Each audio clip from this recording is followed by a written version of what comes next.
Hey everyone, BTL here, and we got some cool updates for you. All right, number one, as the title states, deleting stuff and a new turbo. So I was going to be doing this turbo right here from Garrett. This is a Garrett.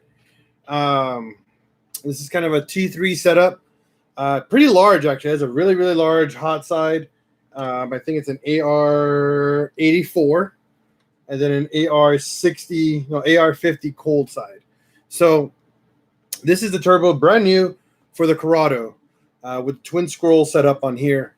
I hit up Garrett and I asked them, if this was a good application. They said it was, but I told them what kind of power I want to make. What's going on? Que pedo? What's up, Juan? And I asked him, what kind of power are we going to expecting out of this? And he said about 350 ponies max out on this turbo. I said, that's decent amount of power. But I wanted to make 400 plus on the Corrado. So I took this off. I hit him up again, and I went bigger. So this is from Garrett, TD Performance. This has a legitimate billet wheel right in there, made in America, assembled in Mexico. We went bigger on the cold side. We went smaller on the hot side. And I asked Garrett, why? Why would we want to do that? Faster spool. So we went much, much bigger inlet by about 20 millimeters in comparison to what we had before. So a lot more spool and a lot more power. So big up.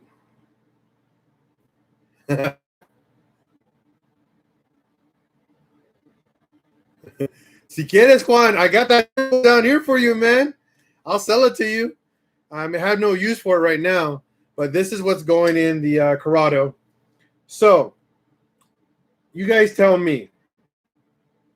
Is this a good choice? Are you guys going to be happy with 400 ponies with room to grow? As is Corrado? Yes. So I want to know your guys' opinion on this this setup versus the other turbo. They're both Garrett turbos. Understand that, and I'll show you. Right here. Came straight from Garrett. All right, not lying. This is the box I ordered. I ordered it to VW Paradise. So you see, there's the address right there. Right here, San Marcos, VW Paradise. Right there for Scott, the owner. So I bought it. I went through Scott. He got it for me. He got me a decent price on this. I didn't have to pay retail on it, so I'm pretty happy with that. The retail on that turbo is about $1,000.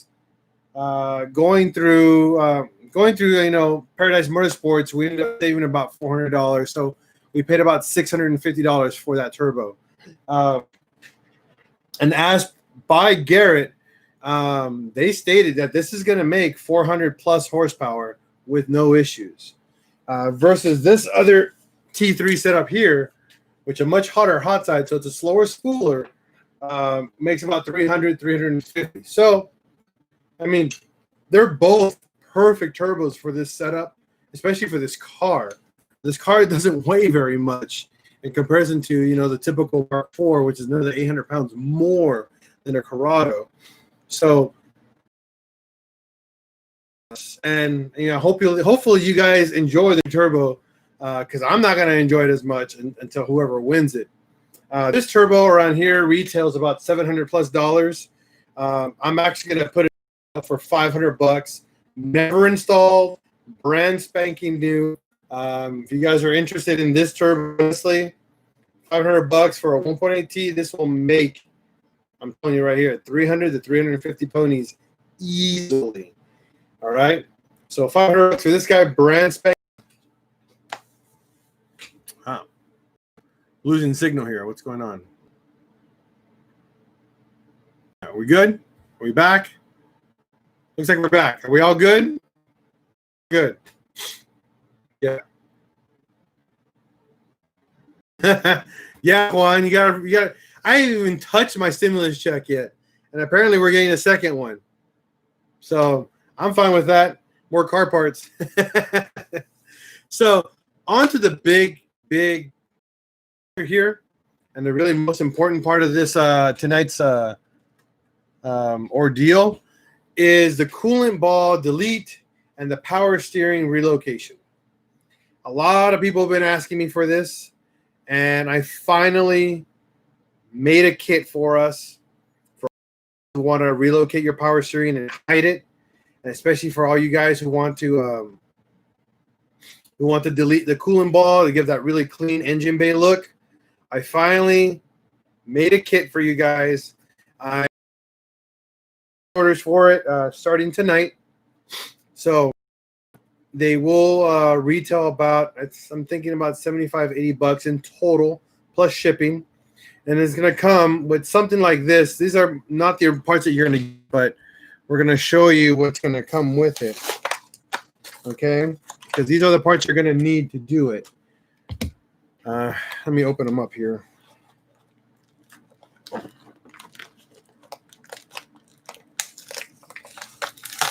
I found a much better deal than going with these guys. So same quality product. It's just a lot more affordable for you guys.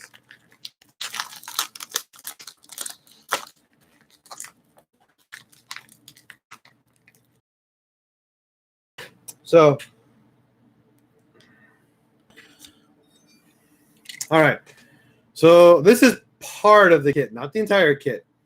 A lot of you guys, when doing a coolant ball delete, you got to figure out, well, where do I fill my coolant? Well, this is it right here.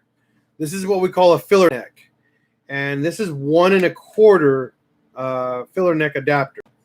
But there's a very, very specific type of radiator cap that you need that goes along with it, and you have to know your PSIs. On Mark IVs, you got to be a 19 to 21 PSI cap. Now, this is a DIY. You're going to be able to do it on your own, buying your own kit if you want to do it your own, or get it from me. It doesn't make a difference. The biggest difference, though, is that I will be providing you a special bracket that I will make by myself here at my little garage to mount your power steering. It's a little bracket that I designed myself a long time ago, and it's super easy. But it's really neat because it works really well. So this cap here goes on here. This is how you fill your radiator. Really, really simple. And what you're going to do next, I'll show you.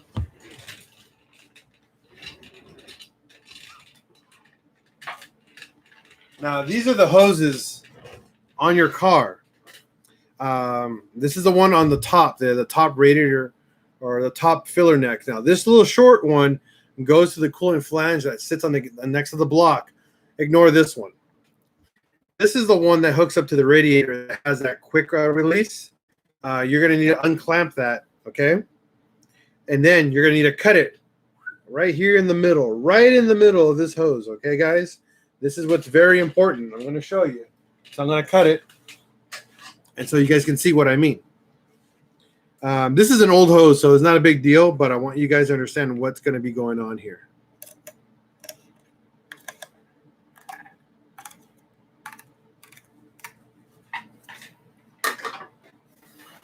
I will be filming the DIY.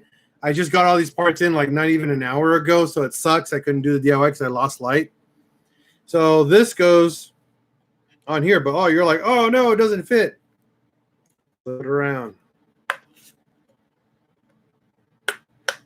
Okay.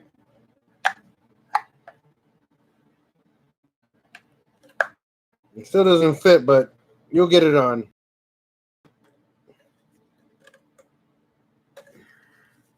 It's a little on the tough side, so.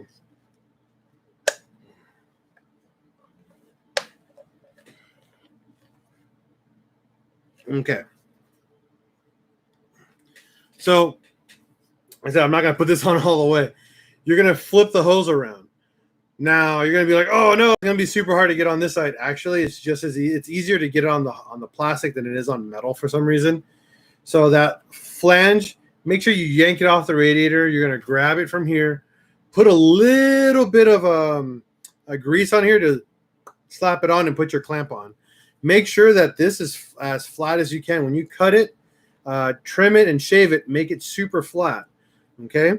So the other half that we just cut, obviously it doesn't fit this way very well. So we're going to flip it.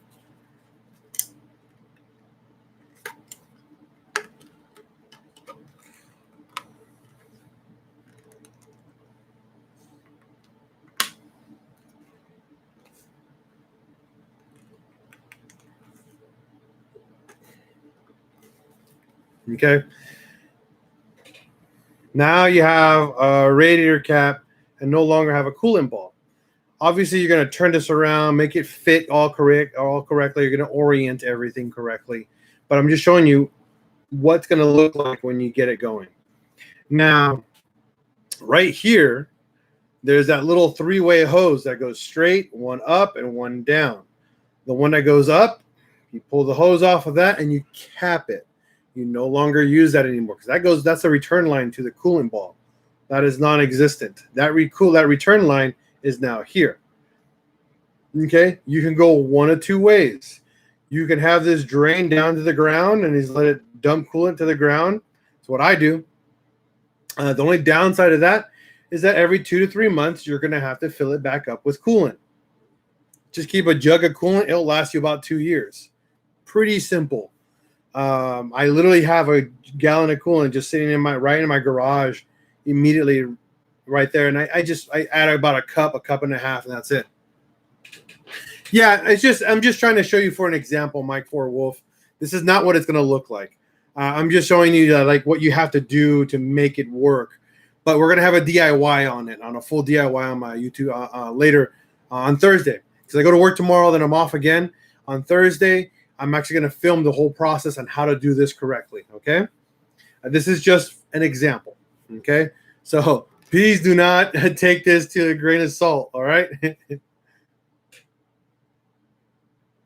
Will 25, they have the most common coolant leak. There's two of them, two common coolant leaks that I know of in all the Mark IVs I ever worked on is the Y pipe. Okay, the Y pipe is the one that sits on the left side of the head that has the coolant ball and then the turbo line. So the coolant ball, the ball right here, has like a little like 90-degree underneath the ball, and it goes in and comes out, curves over to the block. And then there's another line that comes over from the turbo. Those are both feed lines. That one is notorious for leaking. That plastic part, it looks like a little Y, kind of sideways crooked, and it looks like it's a little plastic Y. A lot of people upgraded to the metal part. It helps, but it's very notorious for leaking over the years. The second place that the most common leaks are on the coolant flange pipe, and that's the one that actually bolts onto the head on the right side of the block. It's the one that has like 1, 2, 3, 4 like pipes coming out of it. One's for the coolant temp sensor, one that goes down into 90, and one goes to the heater core, and then one goes from the upper radiator. Those are the most common places for Mark IVs to leak. Anywhere else, it's like, oh wow, well it's probably leaked after 20 years. You know, it's a 20-year-old car. What do you expect? You're going to have some fun leaks, you know. So hopefully that answers your question, Will 25. Very rarely that you'll have a Mark IV radiator fail on you. It's very, very rare. If it's the original radiator, I would personally be very, very impressed if the radiator was leaking. Those radiators are very bulletproof. I very, very rarely see them. A lot of people swap them out with aftermarket ones, and those are the ones that leak a little bit more often than not. All right, now to the main course, the main dish that I did this live video for. The power steering relocation. It's honestly because you don't do it right. Meaning, and I'll explain. Give me a second here.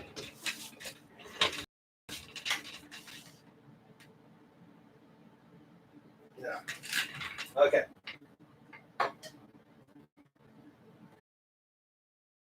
the return line. Okay, this is one of the return lines. This is the one that's on the back of your power steering. Okay, and then you'll notice if you follow it, it has a metal line. As you can see, I cut the metal line. You're gonna be like, "Oh, what do you do?" No, listen. We'll understand. Okay, once I understand, this metal line is the one that comes off the actual rack, the rack and pinion. Okay, you'll see it. It comes up and kind of fishes out like that. Looks like a little snake coming out of it. You'll see there's this first bend and there's a second bend. This bend kind of goes down and goes straight. You cut it right there. I know you're going to be like, oh man, I'm cutting a hard line. This isn't a pressure line. This is not high pressure. This is a low pressure line, meaning there's not a lot of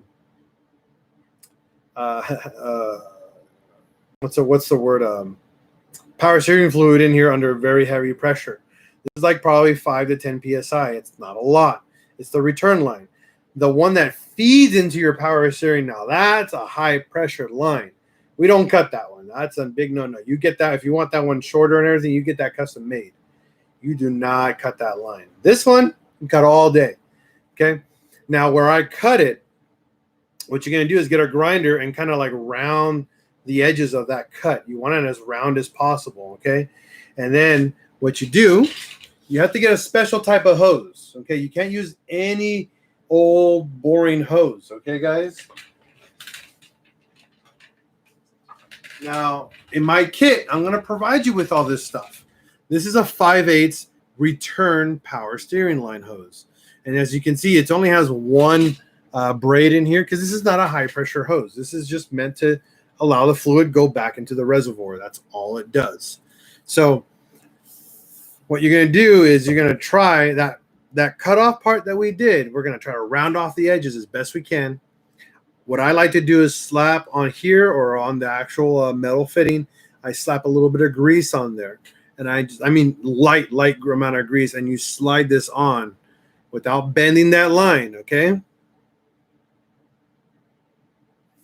All right, so this goes on there.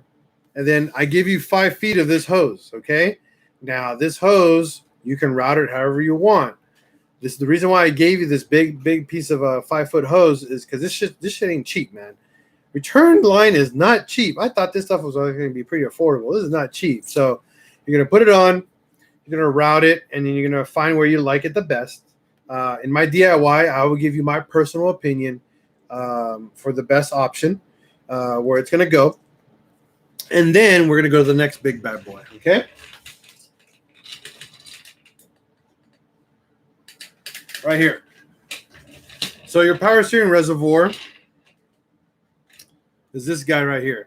This has a 5/8 barb, and I believe a 3/8 barb on this side. This one we do not touch. Okay. Awesome, Sam. Super cool.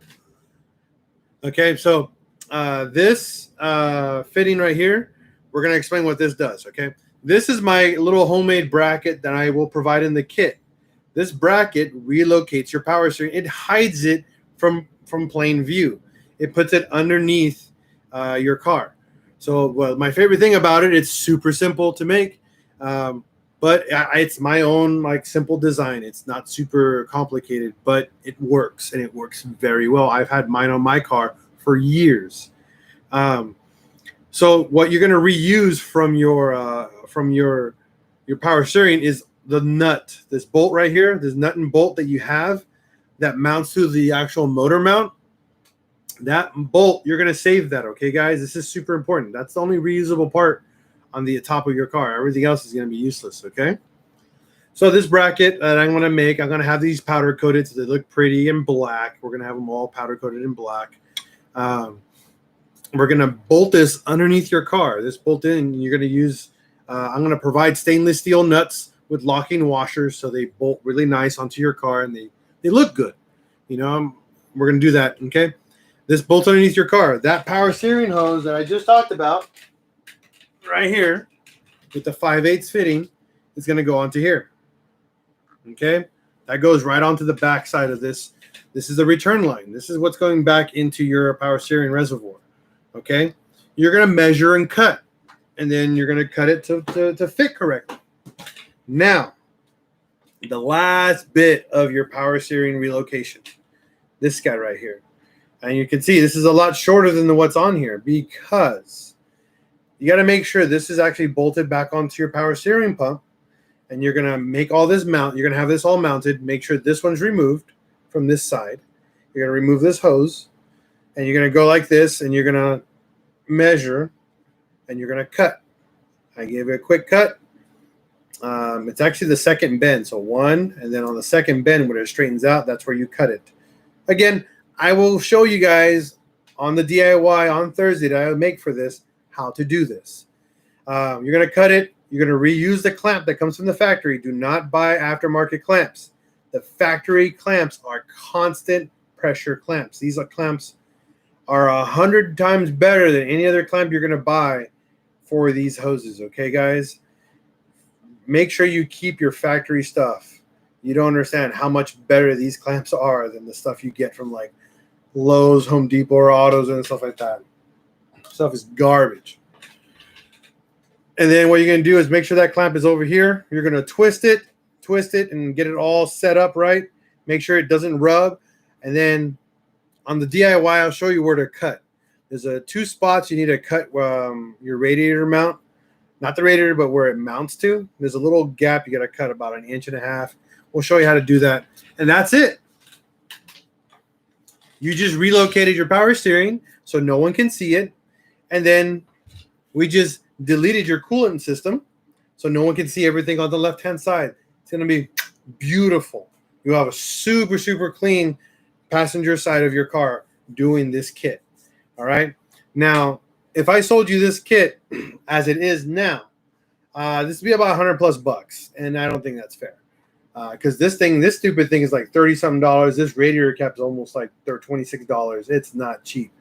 That power steering hose down there is like $30. By the time I was done with everything, that's $100 and freaking and in just a couple parts. And I'm not gonna do that to you guys. So I got my measurements all set and done. So now that I understand what everything needs to get done to be accurate, I will be able to make an entire kit with all the parts that you're gonna need to do it yourself. Inside the kit, I'll have an instruction manual. Well, what old parts you're going to need to retain. And again, they're all going to be powder coated, so they're going to be nice and pretty. So that way you guys have a really nice part that's sitting in your bay. We're going to try to keep it around $65 to $80 for this entire kit for you guys. I will be putting it on my online store tonight as a pre-order. So if you guys are interested in this kit, please pre-order it online. Once I receive all the parts to make for you guys, I ship them out immediately. Pretty straightforward.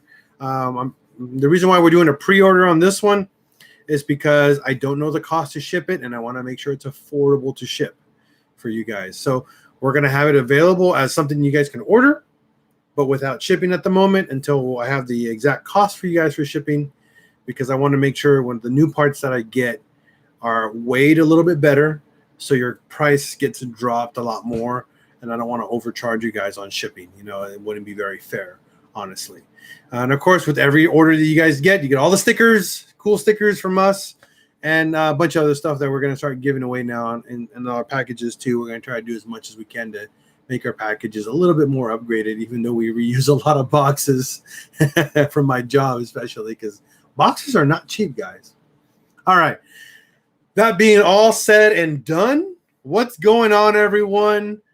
Mark IV Wolf. Do you guys have any questions for me tonight? I'm open. I just wanted to get you guys all up to speed on what's going on.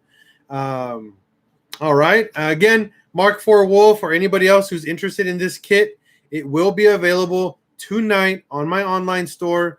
Just stay tuned on the online store. We'll have everything posted, and we'll have pictures of all the products and a description of everything that you're going to get with the kit. Okay, but that ends that, and let's talk. Unless you guys are done talking, then we can call it a night. What's up, guys?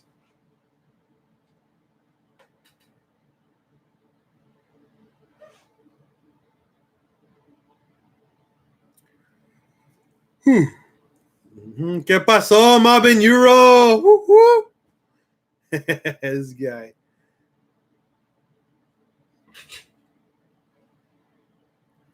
How's fatherhood? How's your daughter doing? Well, fatherhood has been complicated and difficult. I don't do a lot of the fathering, unfortunately, because I work a lot. You'd be surprised on how much I don't see my family, honestly. I work, obviously, I wake up in the morning. I go to work at 10, and then I'm off at 6:30 p.m. I get home. I come to this garage. I say hi to everybody. Come in this garage. I get my 3D prints done, all going. If I have T-shirt orders, I get all my T-shirt vinyl started cutting. I get my press up and going, And so by the time we have dinner, we eat dinner and everything, everybody's ready to go to bed. I mean, that's like, yay. It's almost 9 o'clock right now, so they're going to bed right now. Good thing is today was my day off, and I said to myself, no car stuff. So I woke up, no car stuff. I just washed my bus with me and my nephew. After we washed the bus, we what's it called? We went to the park. We went to the park for like 2-3 hours, hung out there all day at the park, stayed away from all the people, social distancing. And today, my big moment, my nephew learned how to ride a bike. Oh my God. It was exciting. He actually got the hang of it after like 10 spills. He got the hang of it, and he learned how to ride a bike today. You don't understand. I was so overjoyed. It was so freaking cool to see him learn how to ride a bike and finally understand to keep the handlebars in the middle. Don't let him go this way. Don't let him go. Keep him in the middle. And yeah, he finally got it, and he was able to go up and down a hill and fell down. He couldn't figure out how to stop, though. That's next on the list. My daughter, 2 days ago, she turned officially 1 year old. So my daughter went from 0 to 1 year old now. Now, when people ask me how old she is, she's 1 year old. I'm not doing months. So yeah, she just turned 1, and my nephew just learned how to ride a bike today. So big milestones, big milestones. So I've been very, very happy with that. My wife doesn't work right now. She lost her job. So it is me. That's why I've been trying to push my YouTube channel and merchandise and all this other cool stuff on my channel that I do, because it's a form of income for us here. Because I have to make up pretty much what my wife was making more than me. Now I'm the one who's making more because I actually have a job. So yeah, I have to work as much as I can possible. That's why I do these live streams as often as possible. And that's why I keep coming up with new products as often as possible. It's just what I do. And it's been helpful. Just so you guys know, it's been very, very helpful. You guys have been amazing subscribers, friends. I'm getting to know more of you guys, more and more. The more I follow you guys on Instagram and I watch all your guys' stuff, believe me, I keep track on you guys, all right? I keep track.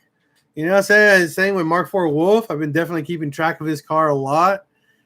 Sam W., how's the Mark II project coming along? It's at a standstill. Sam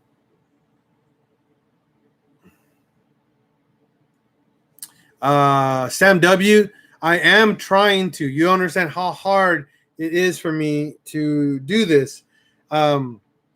Because of my wife losing her job because of COVID, a lot of funds were taken away from us. So I have to plan very, very carefully. If I go, because I want to do the Gambler. The car is perfect right now to go do the Gambler 500. It runs flawless right now. No issues. It works great. Knock on microphone, wood, or whatever. It works great. And I want to do the Gambler. I want to do it badly. The issue is that since I was off of work for almost 4 weeks, and now that I'm back, and I'm going to be like, hey, I need to go do this race at work, in 2 weeks, it's going to be very hard for them to say yes to me. mainly because I'm the only person that can do my job at my job. I'm the only guy there. The other guy that was able to do my job is no longer working there. He's on furlough. So it makes it very, very hard for me to request this time off in about 2 weeks to do it, because I'm trying to do the Gambler 500 in Oregon. That's the one I want to do. I want to do the original one, and it's very difficult. So that's kind of my my answer to that, Sam W, in a nutshell. I know, but it's a big event. That one in Oregon is huge. There's so many people that go to that event. I need to go to it. That's the thing. I need to go to it. And I'm trying to figure out how to do it. Honestly, I've been trying to sneak in some stuff at work and, kind of give them the hint that I'm going to do this, But we'll see what happens. Who knows? Thank you, Mark Four Wolf, for the happy belated birthday, for sure. Thank you.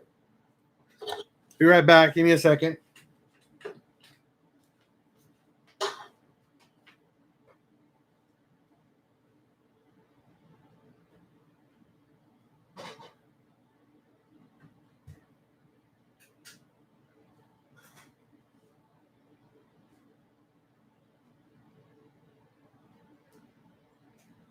Hey, Google, turn off the lights.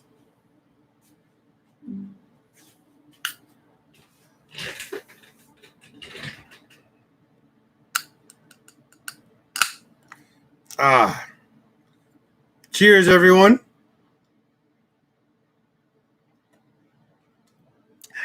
All right, our BFB 1.8T engines worth building up to 300. Thank you for all the help over the years. Okay, Len, BFB, what engine is that? I'm curious. I've never heard of a BFB engine. Please explain more. What car did that come out of?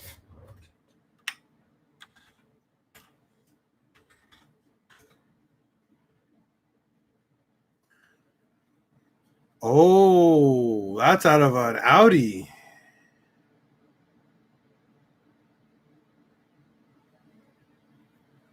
Give me a second here.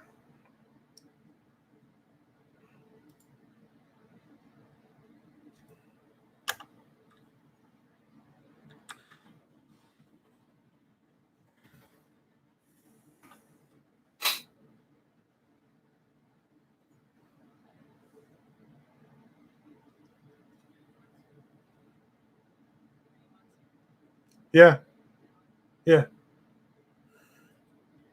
Let's see here. Give me a second here. I actually know what's going on here. All right. I'm reading on a couple things on this.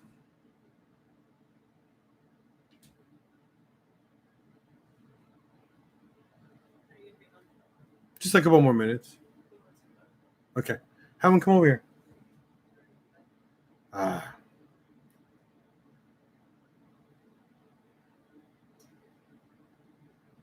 Okay. So one of the big difference is for your engine versus say the AWP engine or the GTI engine is that you guys don't have an internal water pump. You guys have run an external water pump. Your block is what they call an what's the number here? An 058. So 058 is the early 1.8Ts, kind of like first generation 1.8Ts. Okay, so early generation 1.8Ts had the have a special intermediate drive that controls the water pump and the what you call the what is it here? No, one that controls the oil pump, and then it has an external water pump. Now, the problem with these blocks is making those spin so fast. Those parts don't like going very fast, but you can definitely go up to 300 horsepower. All you would need to do is actually get rods for it, and then you can use AWP rods, or AKA you can use integrated engineering drop-in rods. Um, Depending on what generation block you had, you might have what they call 20 millimeter wrist pins on that block. If they have the bigger wrist pin, you just got to make sure they're either 19 or 20 millimeters. So if you're going to build it for 300 ponies, it's definitely doable. That block had all that potential to do that. It's just what you want to do to get there, you know. There's not a lot you need to do again to get them to work really well, but yeah, you can definitely do it.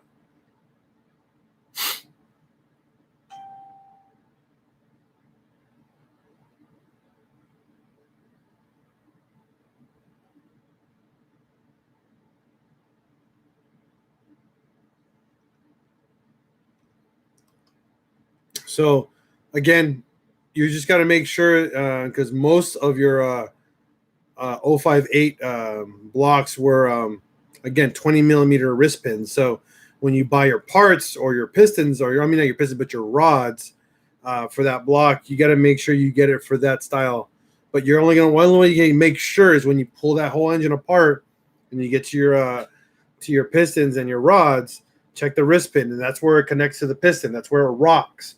That's what you need to identify. Okay. But besides that, there's really not much you need to worry about, even though, again, you have an external water pump and then your oil pump is run by a secondary drive versus like a little pulley and a crank for us, newer engines. Give me just a second. I got to give some loving to my nephew. He's going to bed right now. Be right back.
Okay. All right. Back, guys. All right. So any other questions? If not, I'd like to call it a night, but it's up to you guys.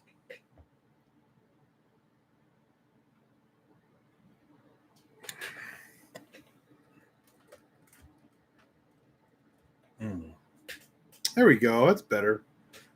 It's catching all the ambient light up there.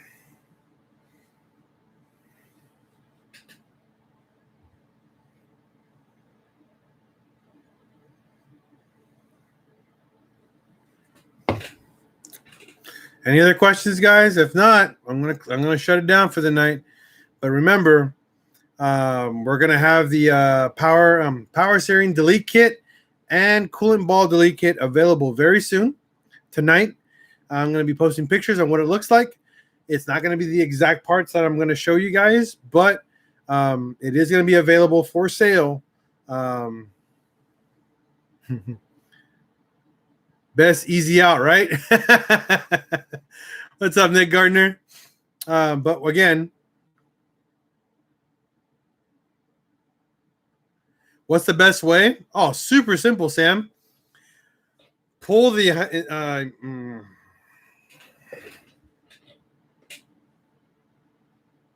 very nice, Nick. Very nice.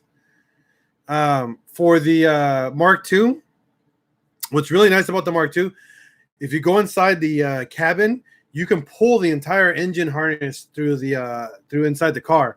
Pull it all inside of the car. Just yank it all out. The harness is already out. Okay, go get yourself a power washer. All right, a big nylon brush, a nice strong nylon brush, not a wire brush, a nylon brush. Okay, something with really strong bristles, but nothing that will scratch like a wire brush. You want nylon, all right? And then with your power washer and the nylon brush, go buy yourself a big old gallon of Purple Power. That stuff from AutoZone. That stuff is amazing. Or Simple Green. You can buy either or. Simple Green, more people buy that because of disinfecting stuff. You can borrow my mom's room. I mean, that would work too. If it's wood, though, that shit will scratch. It's got to be nylon. But you're going to grab that, and you're going to get dirty. All right? That's number one. You're going to get dirty. Grab that big old brush, get a squirt bottle, and just start squirting everything. Okay? Okay, squirting and then scrub. Nothing's going to look like it's coming off. That's okay. All you're trying to do is get that degreaser, Purple Power, is in that material. Okay, you're going to scrub, and just work your way all around the engine bay, everywhere. And just keep squirting that stuff. That stuff likes to dry off really quick. Keep squirting, and scrubbing, and then get your power washer ready and just everything should come right off. That engine bay should look brand new. If it still doesn't want to come off, let the water dry out again. Squirt some more Purple Power or Simple Green, and keep scrubbing. Now remember, a lot of the areas down below by the subframe are covered in grease. So what's going to happen is that your nylon brush is going to soak the tips of it in grease, and you're not going to be scrubbing anything because you're just going to be like floating over surfaces. You need to clean that brush every so far to clean it and get it all and over until everything comes off. To me, an average of 2 to 3 hours of power washing with that should be more than enough time. Oh, thank you, Sam W. Thank you. You're welcome. Appreciate the $10 donation. Definitely helps a ton here. Okay, so now for, let's see, Mark IV Wolf. Are sway bars worth it? If you can only choose one, which one will it be? Front or rear, and why? Ooh. Now, Mark IV Wolf, what car? Okay, that's a very important question. Which car are we going to put a sway bar on?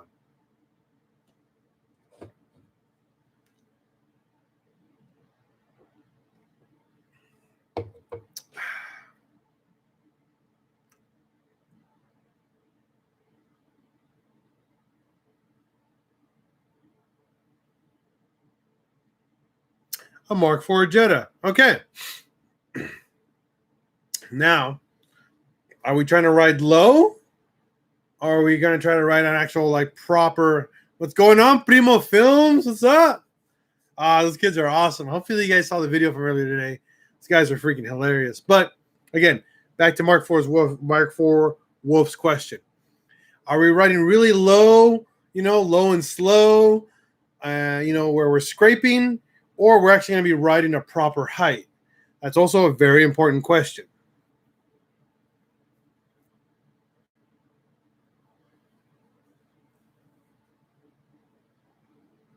Of course that does. So we're going to be sitting low at a proper height, meaning not too much finger gap, maybe one finger gap or 1.5, nothing crazy low. So in a Mark IV situation, if you want the most noticeable upgrade in suspension, where you can feel the car actually change its driving characteristics, is on the rear sway. Our cars don't come with the rear sway bar, and our cars are not, independent suspension. They're torsion beam style. So when it bends, it kind of twists a little bit. Old school stylish solid beam. But if you notice in the back of our beam, it's kind of like, what's going on, Luis? If you look at our beams, they're kind of hollow on the inside. And they got a little bar inside. And that is kind of a torsion beam set up. So when you go up and down, it imitates a independent, but it's not independent. It's literally a solid beam. So if you turn really hard, it lifts off the ground,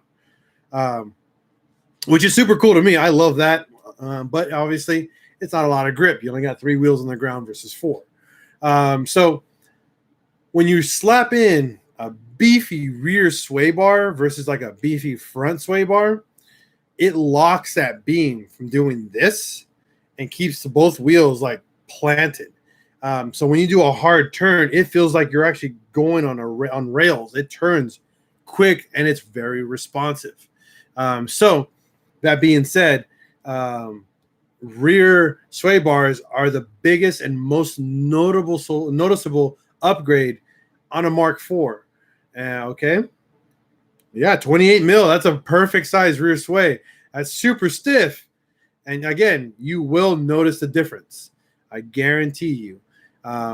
Front sway bars, since they come with the front sway, you're really not stiffening much of the suspension, even if you go with the bigger, stiffer front sway. You're just making it stiffer for being more planted. But the most obvious difference, again, is on the rear, because we don't have rear sways on those cars like the Mark Vs and the Mark 6. Luis Martinez, I am too. I actually messaged the guy who actually does these designs. I do not make the designs for these cars. I buy them from someone else. And that person sells me the files, and I make the model. I print out the models. I don't know when I'm going to have a Mark IV GTI option. I mean, a Mark IV Jetta as an option soon, but we have a GTI at least, you know? Okay. Nick Gardner, Bilstein Sport Struts and HRI race springs will have you riding on proper lowered height. You're welcome, Mark IV. Nick Gardner, what do you consider proper lowered height? Because, again, everybody has their own version of a proper lowered car. You know, it all depends on what you're trying to commit to. Everybody thinks, you know, only an inch down or 2 inches down or go all the way slam 3. It all depends on your tire and wheel setup. It all depends on your suspension setup and what you're trying to go for. You know, are you canyon driving? Are you autocrossing? Are you, are you just going track so you don't even need to go low? I mean, you can't just state that your comment is accurate just because that is the way to go. You know, you're good. Again, to each their own opinion on this situation. That's every application definitely has its purpose. You know, meaning just because you can't get an alignment rack doesn't mean you're too low or you're not the proper height. My first Mark IV GTI that I built was legitimately 1 inch off the ground, and it was autocross. I actually autocrossed that car. But I had proper wide fenders. I actually had a company make me wider fenders for the front, and I had decently pulled rear fenders, and I didn't rub a single bit. And I went that low due to the fact because I was using a custom sway bar made from New Speed for actual autocross, and I had a custom-made rear sway bar by New Speed. I actually had a full torsion suspension built underneath my chassis. When I autocrossed like crazy in that car, and I was only making 250 horsepower in that car, and I was having the time of my life autocrossing. And a lot of people would say, "Oh, why are you coming to such a low car?" I was rocking 16-inch wheels on 40 millimeter profile tires. I mean, I was rocking super tiny tires. So I was low. I mean, I was low enough. If I hit a dip hard enough on the freeway, I could scrape the deflectors off the freeway, and I didn't care. That's how I autocrossed. But my suspension my suspension was designed for that specific purpose, to autocross the crap out of my car, and I wanted the lowest center of gravity possible in my setup, and that's why I didn't. I only had a KO4 setup in my car. I had I got rid of my lower gas tank. You ran a fuel cell on the back seat to keep my center of gravity even better. And I only used I think it was a 10-gallon fuel cell. and it only had one seat. Everything else I had was a roll cage. I mean, I did everything as cheap as possible, but as proper as possible for autocrossing. So I was able to keep up with a lot of the really fast cars because of my suspension being so stupid stiff. It was miserable to ride daily, but I dailied the car, number one, and on top of me being able to daily it, I autocrossed it on weekends, and it was really great. And yes, Nick Gardner, I agree. A good rule of thumb is what I should say. Again, depending on your application, a lot of you guys, think your truth is truth, or you have your own rules. I mean, rules they're kind of ways to look at things. You know what I mean? But they're not set in stone. Everybody has their own purpose. I loved a Slam Mark IV all day. I don't care if that car couldn't get on the alignment rack. We get it on the alignment rack, and that thing was on the ground. Why not? I mean, it looks good. As long as you can drive it properly, why not do it? I mean, it's, it all depends. Everybody has, again, a different taste, and that's okay. But don't put your taste onto others when it's not the right way. It's not what it is. We have to be a little bit open towards everybody's perspective and everybody's ideas, because your truth could be someone else's, not true. It's kind of the way I like to look at things, Lorenzo Kurosiki. I'm sorry if I messed up your last name. Hey, thanks for all the help with the videos. I'm at the moment doing a wire tuck by watching your videos. Do you have updates on the right side? Cheers from Brazil. On the right side of the car, we didn't do a wire tuck, mainly due to the fact that my buddy Ian is keeping the battery in the engine bay, so we can't wire tuck. So all you can really do on the right side of the car is hide your relays, which is stupid easy. I have a video for that, and kind of organize your wires a little bit more neatly. But there's no way to tuck them. I have another way of tucking and wiring without doing any work to your engine bay per se, but it depends on which transmission you're using. This only works with a 5-speed transmission. It will not work with the 6-speed due to the fact the 6-speed sits even closer. Mark IV Wolf, be humble. We all have different likes about the same passion. That is 100% correct. We got to just relax. Again, someone else's truth might not be someone else's, same truth. It might have a different perspective, and that's okay. With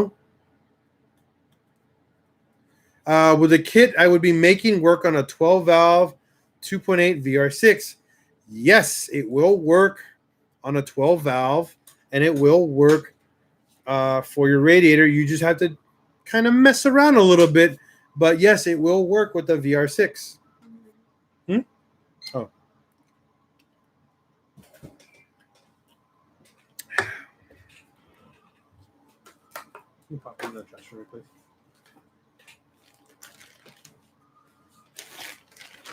I gotta move my baby back.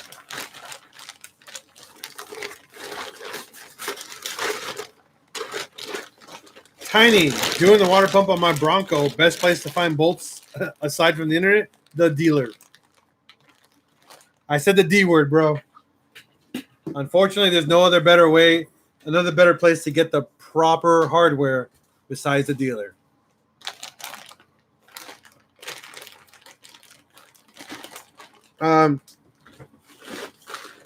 If you go to Lowe's, you can definitely go to Lowe's or Home Depot to get automotive bolts. Check the bolt. I've never been to Portland. I've never been to Oregon. I actually want to go to Oregon so bad. I heard it's beautiful and the food in Portland is top notch. I'm a foodie, so my wife and I, say hi. Put your hand in the screen. There she is. My wife and I love food, and I heard Portland's amazing for that. Luis, but I have found lots of bolts. Of course you have. But see, let me give you a description on bolts. Give me a second here.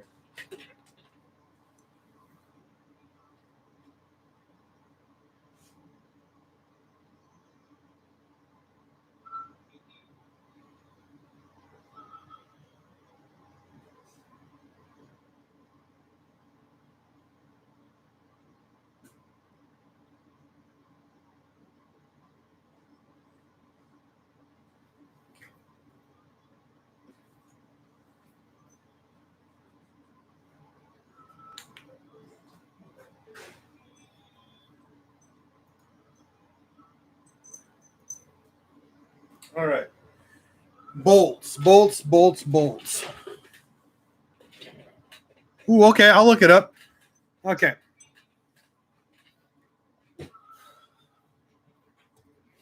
See right here. There's two different kinds. Oh, not two different. There's a lot of different kinds of bolts. And bolts are not one and the same down the aisle. Every bolt has a specific purpose and has a reason why they go there.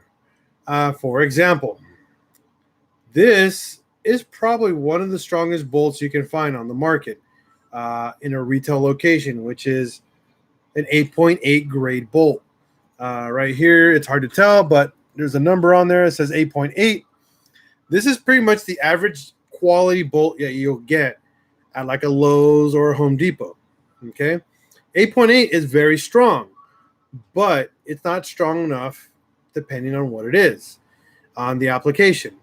So if you have a bolt on your water pump and you have one of them at least one of them, check the grade on the bolt itself. See what grade it is. If it says 8.8 and you go get yourself a 3 or a 5 grade, that bolt, when you torque it down, it might snap.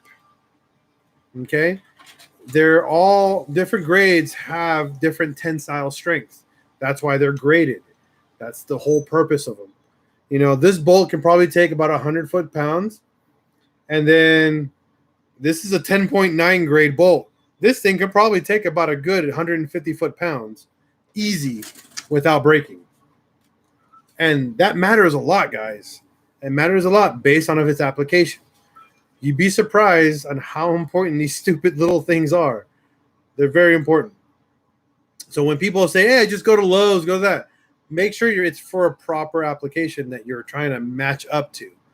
Not just, exactly. Best bet is to go just stronger. That is correct.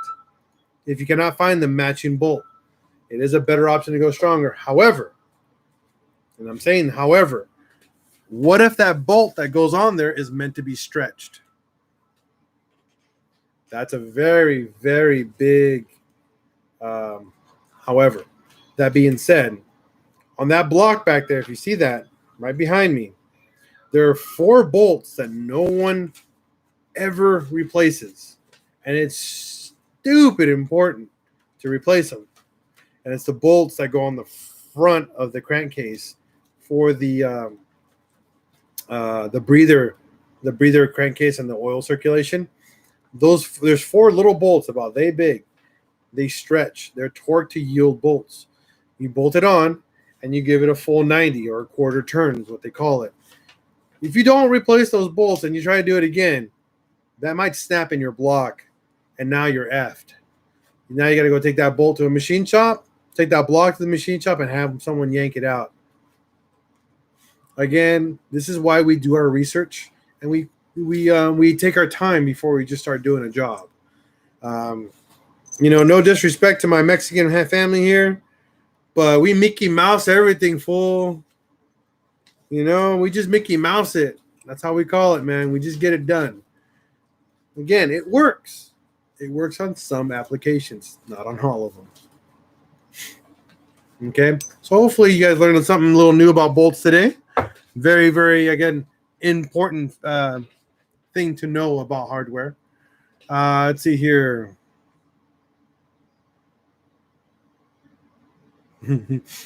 Exactly. If it works. It's very important if it works. Any other questions, guys? Do you understand about oil pressure in the engine? I'm having a small problem on my T, but it's taking my full time to solve it. Yes, I do understand oil pressure. Exactly, Mike Fort Wolf. Every day is a new day to try to learn something new. Okay, so what's the issue? Is your oil pressure light kicking on? Because the light that comes up on our car, on the dash, is not an oil level sensor. It's an oil pressure sensor. All right, guys? A lot of people don't understand that light.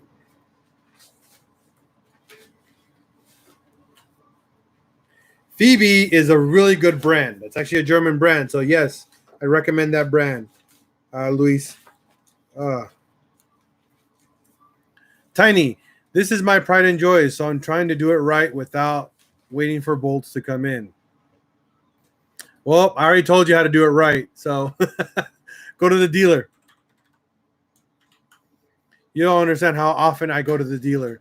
They know me there by name. And I only go in there for bolts and washers. I never buy anything else from the dealer. It's just bolts and washers.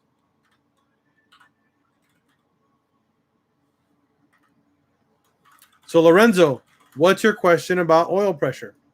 Okay, yes. Whenever I rev up on a climb or after a moment, I slow down. And when I climb over, it pops up the oil light, but the pressure's still almost the same as RPM because I do have an oil pad. What? Okay, so when you rev the engine, your light kicks. It's kind of hard to explain. I'm sorry. I'm not disrespecting your English. It's a little difficult to understand. So when I rev up on the engine and climb, after a moment, I slow down. When the climb is over, it pops on the oil light, but the pressure is still almost the same as the RPM, because I do the oil pan. I'm a little difficult. I don't understand that portion. Oil pod. It's kind of hard to understand that. And if I rev it up again, it goes off. So my guess, you go up a hill and you rev it. Your oil pressure light kicks on. No, hold on. Yeah, your oil, when you go up a hill and you rev it, the oil pressure light kicks on. And then when you go back down, it's still the same as the RPM. And then so this might be the problem. You might have just a failing oil pressure switch. So, which is not uncommon. They do fail. So I would probably recommend replacing the oil pressure switch with a factory oil pressure switch. Okay. Very important, factory. Next, if it still happens, okay, if your light still kicks on as you're driving and you know for a fact that you have the right amount of oil in your car, which is 4.8 quarts on a 1.18, you can go a little over. You can go to 5 quarts. It's okay. If you have the right amount of oil, if you know for a fact that's the right amount of oil in your car, and when you go back down and you level out and then you rev it, it goes away. Then it's the oil pump. And the cool thing about the oil pump, you can do it all on the floor. It's really, really simple to do. You can definitely do it without taking the engine apart. You just have to replace the oil. You have to take off the oil pan. And even before you do that, I'm going to show you something, okay? Okay, Lorenzo? Because you're lucky that I actually have it out.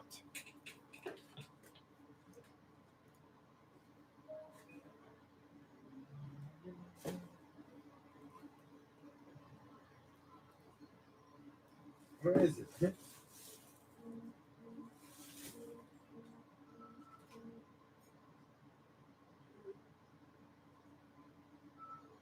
No.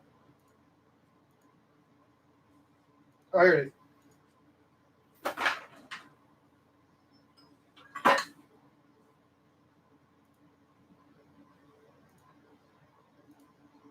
Okay. All right, Lorenzo.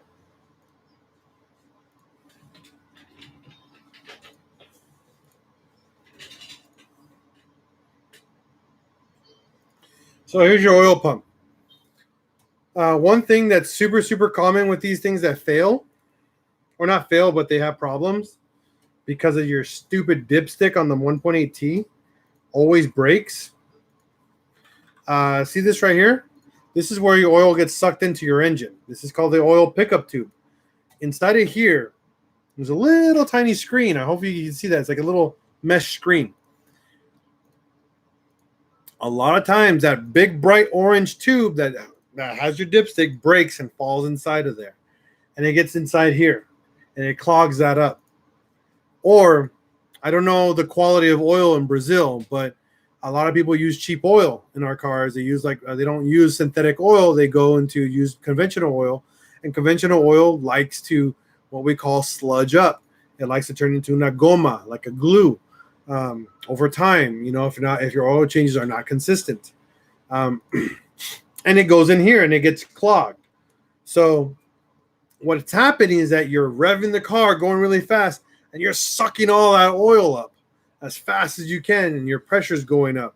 But now you're sucking so much oil so fast that it's lowering itself, and the problem is you're not getting enough oil back. Probably because you're not sucking enough oil up. So pull the oil pan off. Check your tube. You can unbolt it right here. It's got two little bolts right here. Two 10mm bolts right here. Break them loose. Pull the pipe out and clean this with some carburetor cleaner, or dump it in an actual chemical cleaner. Oh,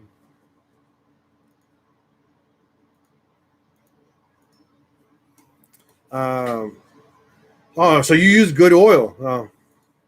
Okay. So clean this. This is very important to be cleaned, and it has to be cleaned very often.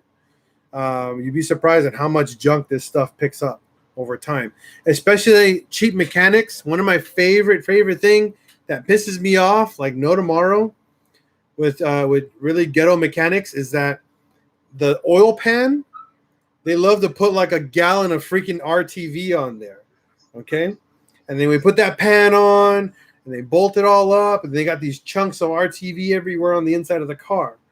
Over the years, the RTV will break loose and then swivel around, and then this picks it up, and it'll be full of silicone. You know, caca, no bueno, no es bueno, no good. Okay, so these love to get clogged. Now, if this isn't clogged and you take this pipe out, right inside here is these little gears that spin around. You'll see them in there. Clean that out too. There's a lot of these little, they can get full of debris inside of there.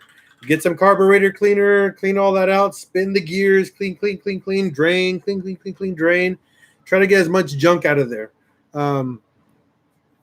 Right down here, see that little tube right here? Oil goes through there too. Clean that out too. And see if that fixes your problem. It might be a 2-3 hour job for you, and you might be up and running and fix your car with like $20. Who knows? If it doesn't fix the problem, this is the main problem here. You just got to replace it. When you buy a new oil pump, they don't come with this gear. Okay? Keep this gear. Don't lose it. It's very important. Okay? Same with the bolt. The bolt is reusable. This is a reusable bolt. So remember to keep these two pieces. They're very important for your oil pump. Same with the pickup tube. If you can afford it, definitely buy a new pickup tube. If you cannot buy a new one, make sure when you do reuse this one, there's an O-ring inside here, a little green O-ring. You got to replace that too, okay? So hopefully that helps you a lot, Lorenzo. It should be an easy fix, though.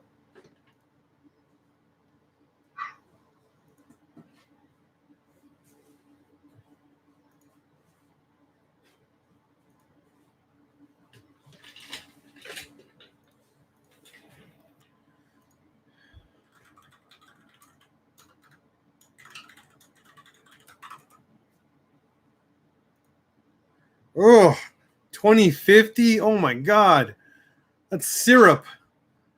Yeah, I mean that's kind of like old mechanics. You know, most people who own cars and think they're old, you know, especially German cars, they're like, oh, it's an old car. Put thicker oil in it. No. That's old car mentality, man. These German cars don't need that. Crank, they're the same. There's no difference between an automatic transmission and a manual transmission crank. It's literally the same. They just have a special bearing that goes into the crank, but they're the same. They're not the elusive. They're not any different on the crank. They shouldn't be any different. I mean, not that I've seen, because I think the engine that's in my garage over here is from an automatic, and it's exactly the same as my other engine. So I don't see any difference between them, especially on the crank. Audi's is a little different because of their different drivetrain. They have a completely different drivetrain. That's why.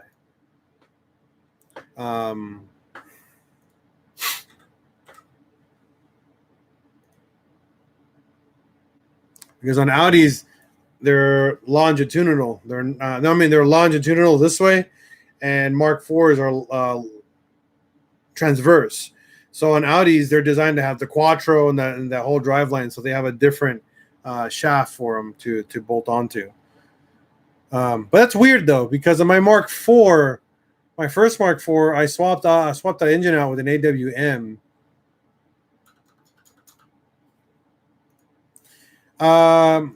JT, all 1.8Ts have a 6-bolt crank. VR6s are the only ones with a different bolt pattern. I think VR6s are 10 bolts, I think, or 8 bolts. Yeah. No, they're not 8 bolts, man. They're 6 bolts. Yeah, because I'll show you right now.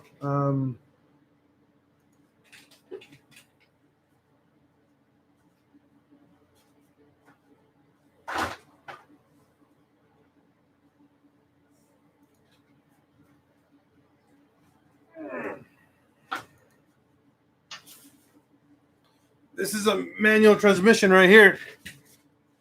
A crank, and that's 6 bolts.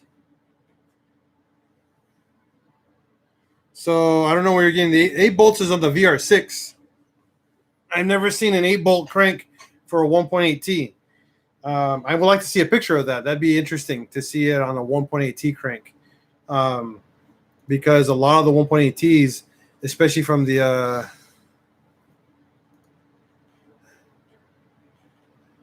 I want to see that. That's very interesting. I definitely want to see that 8 bolts because their cranks are a lot bigger, man. They're than the crank itself. The actual crank pulley is definitely a lot bigger. Because I also have an FSI crank in my garage, and it's also a 6-bolt too.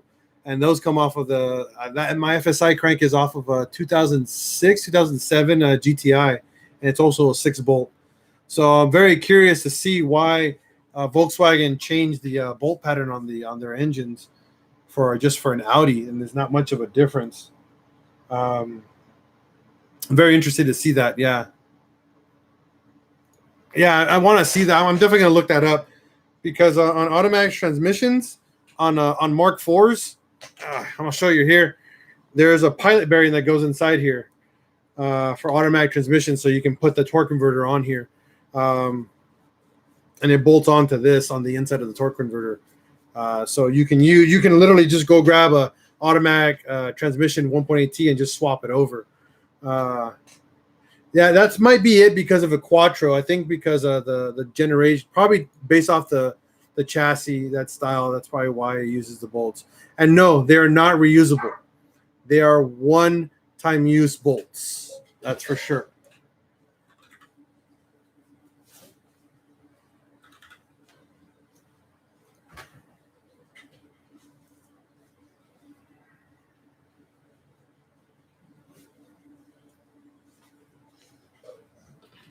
Yeah, delusive. The VR6s do use 8 bolts. I remember that. Yeah, but that's really weird that because it uses more torque, and even though it's not much more torque on an Audi versus like a Mark IV 1.8T AW, it's not very much more. So that's really interesting. I got to do some more research on that. I mean, I'm not a big Audi fan, but yes. Banging, yes, the Countess count did go up. What's his name? Matty Dread bought someone bought $20 of bought model cars off of me. Yeah.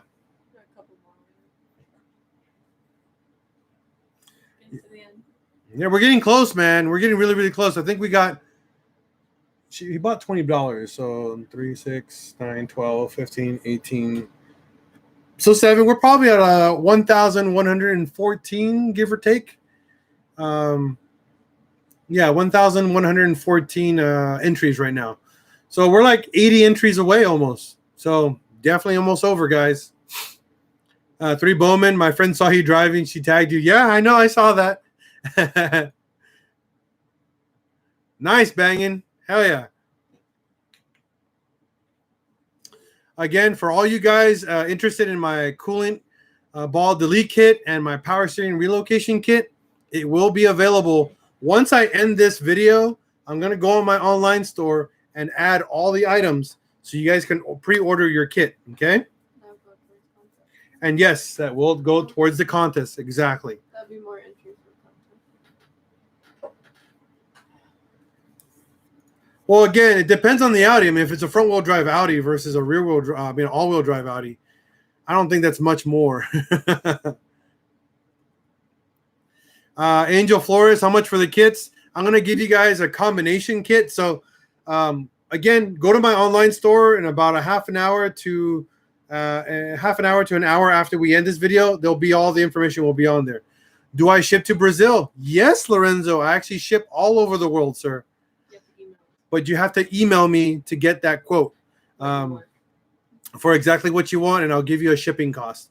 Again, for all you guys outside of the country who want to buy a lot of my products but don't know how much I charge for shipping, what my wife does is that we put all the items that you want shipped, we weigh it, and then we get a shipping cost for you, okay? That's how we do it. And then shipping outside of the U.S. is very expensive. I'm just giving you guys the heads up on that. It's always very expensive, and my wife does her best to make it as affordable as possible. So banging, delete what? Well, we're deleting the coolant ball. I'm making a kit to delete the coolant ball. And I'm also making a kit to relocate your power steering, to hide your power steering. Okay. So I'm offering a kit. So if you only want to do one, or if you want to do one or the other, or both. So you guys are going to get combinations. Okay. It's going to be your choice. Obviously, it's going to help you guys based off price. But everything's going to come with everything you need to do the job 100% in your driveway in about an hour or two. It's super, super simple. And I will make a set of instructions on top of the DIY video, okay? Because the DIY video will give you everything you need to know on how to do it visually, but the instructions are going to give you what tools you're going to need and stuff like that. So that way you know ahead of time before you do your job. Because it's going to be a little, how can you say this? It's going to be a little overwhelming because you're deleting a lot of stuff. A lot of stuff is disappearing from your engine bay. So we're definitely going to give you that. And then, well, the coolant ball will be completely removed. So that's why we call it a coolant ball delete. The power steering is actually the power steering hoses are being relocated underneath your car and hidden. That way, that's why we call it a power steering relocation. It hides the power steering hoses, but it gives you access to the power steering reservoir if you need to add and remove. It's super easy kit that I designed myself. This kit I made myself multiple times to a bunch of my friends, and I finally decided, you know what? More people need this because it's so easy to do, and it makes a huge difference in your engine bay.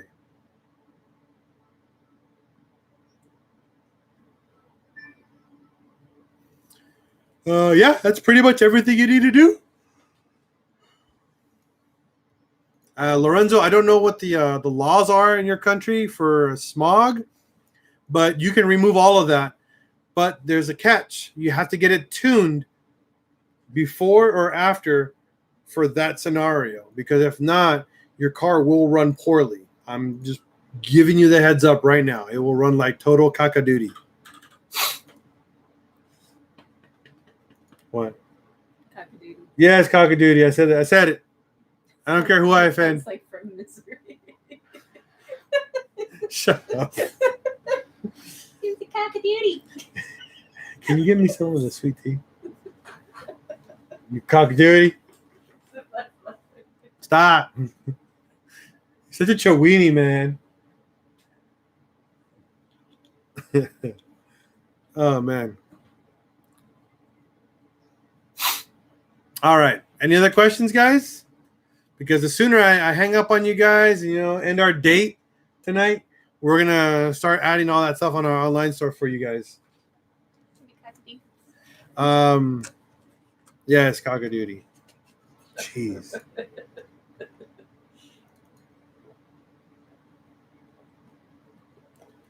You're promoting Popeyes. Thomas Morez. Oh, my brother, 100%. Good night, buddy. You have yourself a good night as well, man. You're promoting Popeyes. Got it. So after turning the canister and won't do any changes to the car, just polluting a little bit more. Well, if you get the car tuned, yes, it will just pollute more. That's correct. My online store address. Give me a second. I'll put that on there for you right now. Yep. PincheHouseGarage.com.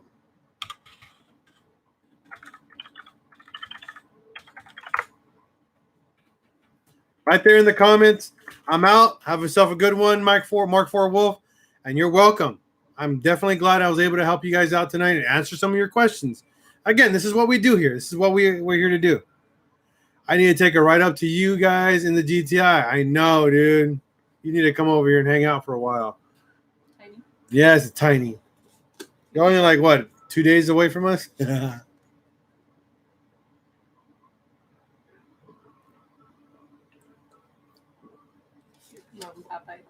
Am I? Oh. Oh. No, I'm not promoting Popeyes. But they make good freaking sweet tea. There you go.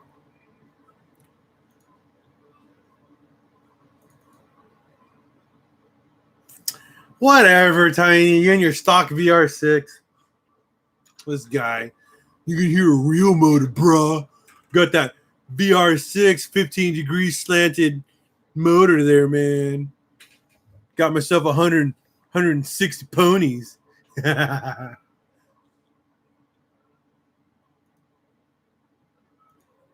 cochinero, Tiny. Oh, my eye hurts. Ugh. Again, yes, it does sound better. But you guys always bring that up. Jeez. Man, that hurts. All right. Well, you guys don't have any more comments, so I'm going to end it tonight. Again, I'm going to get to work. That's all we got, buddy. I mean, I've been on here for an hour and 24 minutes. I mean, what else do you guys want? Huh? Yeah, I got to put up the kit. Geez. Again, Thursday, I will be filming the kit so you guys can see how it goes on the car. So that's one big plus. And that way, when you guys buy your kit, right now, when you guys order the kit, it will be on pre-order. I will have everything ready for you guys to be shipped next week. So please, please, please understand that it's a slow process because I have to order materials in to make it and then ship them all out. Oh, no, man. You're welcome, Delusive. That's what I love to do. I love talking to my people. My people. Thanks, Al. Have a good one, bro. Thanks for all the tips, and I'll see you soon on the videos. Take care. You too, Lorenzo. And get that oil pump fixed. I want to hear an update on that car. Definitely want updates.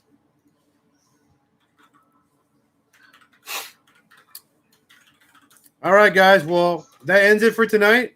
Thank you. Have a wonderful night. And as always, here at Pinche Al's Garage, if you see another fellow dubber on the road, give them a thumbs up. Peace out, because we want to respect one another and love one another. And as always, we're going to break, we're going to fix, and we're going to repeat, because that's what we do here at Pinche Al's Garage. Peace out, everyone, and have a wonderful night. Oh, there is a replacement for displacement. That's called a turbo.